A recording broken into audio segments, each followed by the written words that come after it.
ओम शांति। आज है 6 अप्रैल 2022 के ईश्वरीय महावाक्य।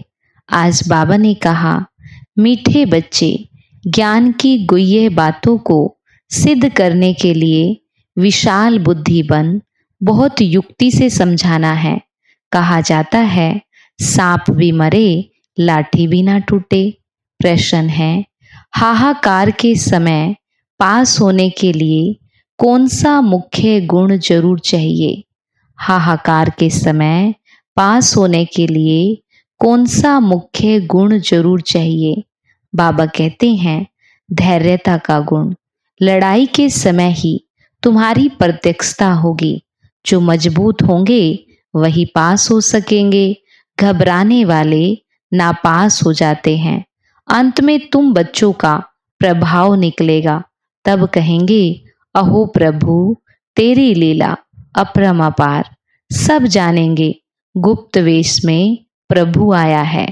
प्रश्न है, सबसे बड़ा सौभाग्य कौन सा है? सबसे बड़ा सौभाग्य कौन सा है? बाबा कहते, स्वर्ग में आना भी सबसे बड़ा सौभाग्य है। स्वर्ग के सुख तुम बच्चे ही देखते हो। वहां आदि, मध्य और अंत दुख नहीं होता। ये बातें मनुष्यों की बुद्धि में मुश्किल ही बैठती है। गीत है, नई उम्र की कलियां हो तुम। ओम शांति। भगवानुवाच। आगे श्री कृष्ण भगवानुवाच कहते थे, अब तुम बच्चों को निश्चय हुआ है। श्री कृष्ण भगवानुवाच नहीं है। श्री कृष्ण तो त्रिकालदर्शी अर्थात स्वदर्शन चक्रधारी नहीं है। अब यह अगर भगत लोग सुने तो वो बिगड़ेंगे। कहेंगे, तुम इन्हों की श्रद्धा क्यों कम करते हो, जबकि इनका निश्चय कृष्ण में है कि वह स्वदर्शन चक्रधारी है। स्वदर्शन चक्र हमेशा विष्णु को या कृष्ण को ही देते हैं। दुनिया को तो ये मालूम ही नहीं कि श्री कृष्ण और विष्णु का क्या संबंध है। ना जानने के कारण सिर्फ विष्णु को व कृष्ण को स्वदर्शन चक्रधारी कह देते। स्वदर्शन चक्र के अर्थ का भी किसको पता नहीं है।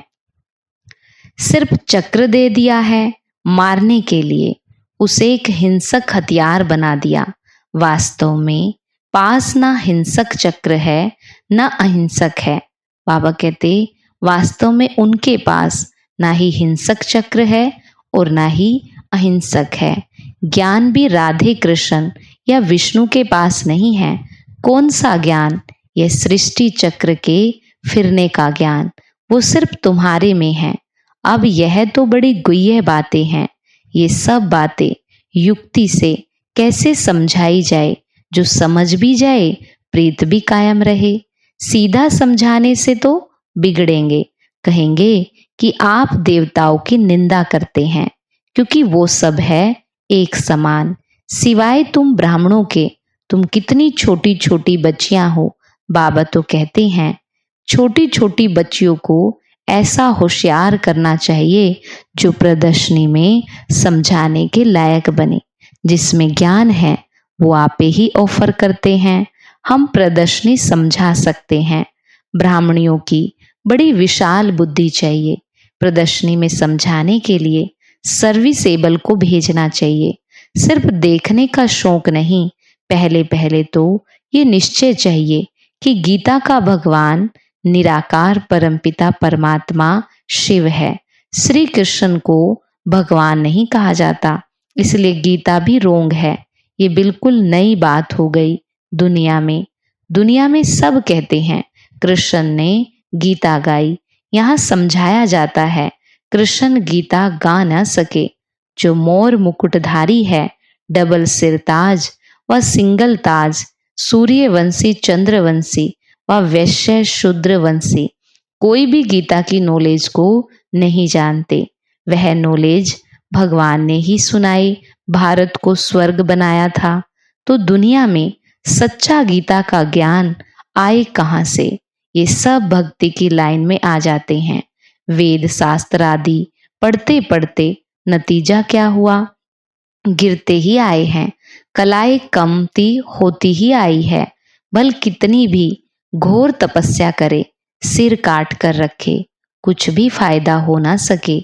हर एक मनुष्य मात्र को तमो प्रधान जरूर बनना है। उसमें भी खास भारतवासी देवी देवता धर्म वाले ही सबसे नीचे गिरे हुए हैं। पहले सबसे सतो प्रधान थे, अब तमो प्रधान बन गए। जो बिल्कुल उच्च पैराडाइज के मालिक थे, वह अब नरक के मालिक बन गए। तुम बच्चों की बुद्धि में यह रहना चाहिए कि शरीर पुरानी जुत्ती है जिससे हम पढ़ रहे हैं। ये शरीर पुरानी जुत्ती है जिससे हम पढ़ रहे हैं। देवी देवता धर्म वालों की सबसे जास्ती पुरानी जुत्ती है। भारत शिवालय था, देवताओं का राज्य था, हीरे जवाहरातों के महल थे। अब तो वेश्यालय में असुर विकारियों का राज्य है।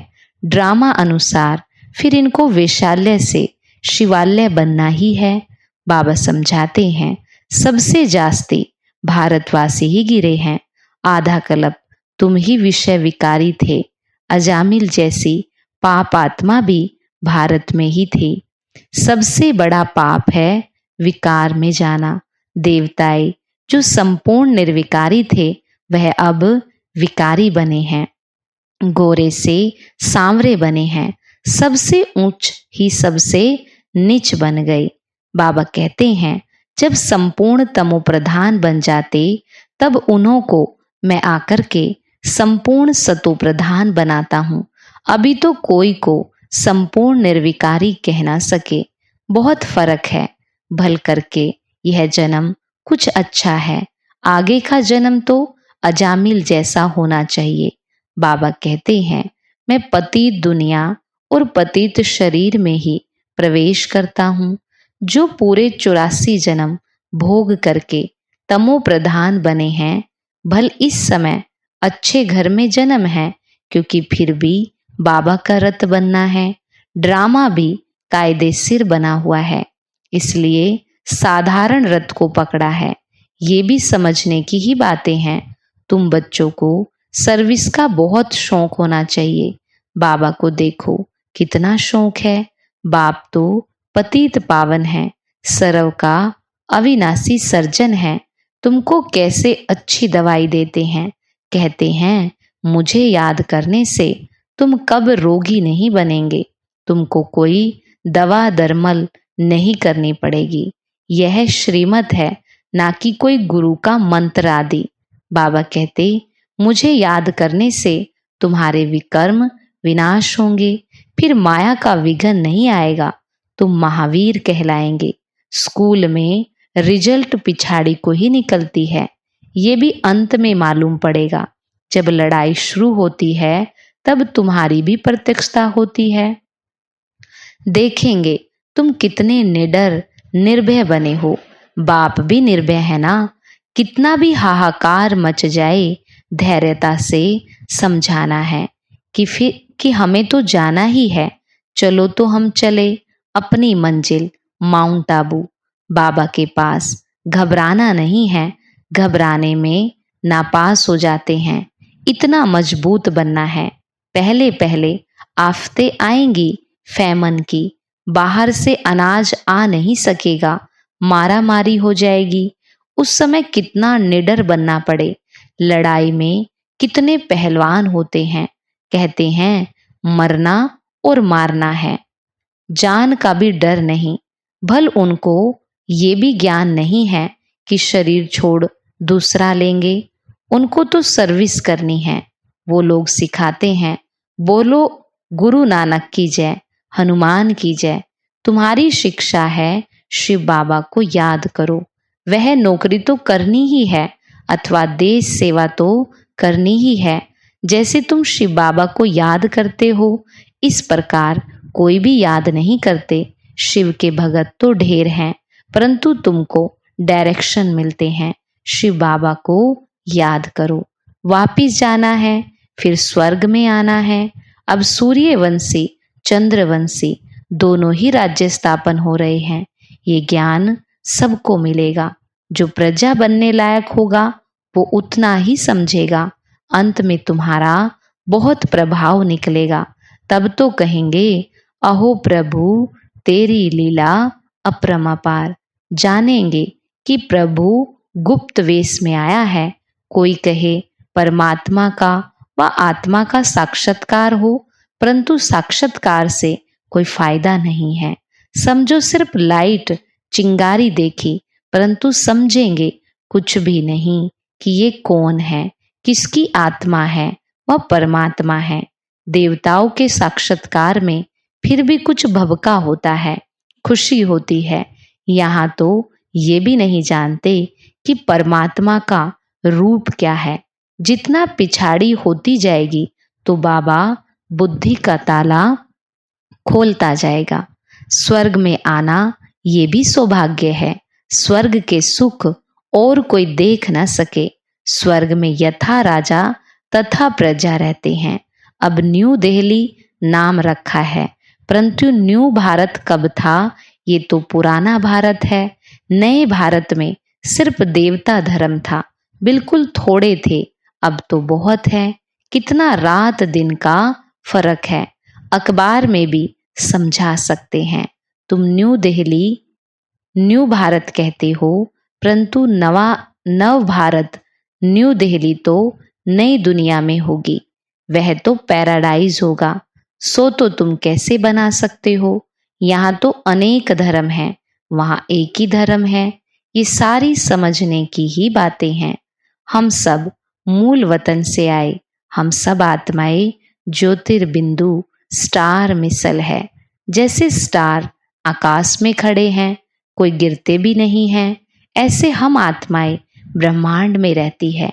बच्चों को अब मालूम पड़ा है कि निर्वाण धाम में आत्मा बोल न सके, क्योंकि शरीर ही नहीं। तुम कह सकते हो कि हम आत्माएं परम धाम की रहने वाली हैं। यह नई बात है। शास्त्रों में लिख दिया है कि आत्मा तो बुदबुदा है, सागर में समा जाती है। तुम अब जानते हो, पतित पावन बाप सबको लेने के लिए आया है। 5000 वर्ष के बाद ही भारत स्वर्ग बनता है। ये ज्ञान किसी की बुद्धि में नहीं, बाप ही आकर के समझाते। हम ही राज्य लेते हैं, हम ही राज्य गंवाते हैं। इनकी नो एंड ड्रामा से कोई छूट नहीं सकता। कितनी सहज बातें हैं, परंतु किसी की बुद्धि में ठहरती नहीं है। अभी आत्मा को अपने 84 जन्मों के चक्र का मालूम पड़ा, जिससे चक्रवर्ती महाराजा महारानी बनते। ये सब खत्म होने वाले हैं। विनाश सामने खड़ा है। फिर क्यों लोभ जास्ती करे धन इकट्ठा करने का?